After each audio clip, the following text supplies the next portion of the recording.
ঠিকই চিনতে পেরেছেন, বাজারে নতুন সদস্য ওলই এটা। প্রথমে ওল রান্না করতে সবাই জানেন জলের মধ্যে নুন দিয়ে ভালো করে ওলটা সেদ্ধ করে নিতে হবে, এরকম সেদ্ধ হওয়া চাই কিন্তু।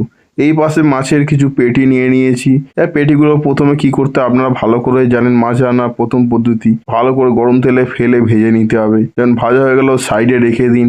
এবার ওই তেলের মধ্যে সামান্য জিরে ফোড়ন দিয়ে দিন, তারপর কিছু আলু কেটে দিয়ে দিন।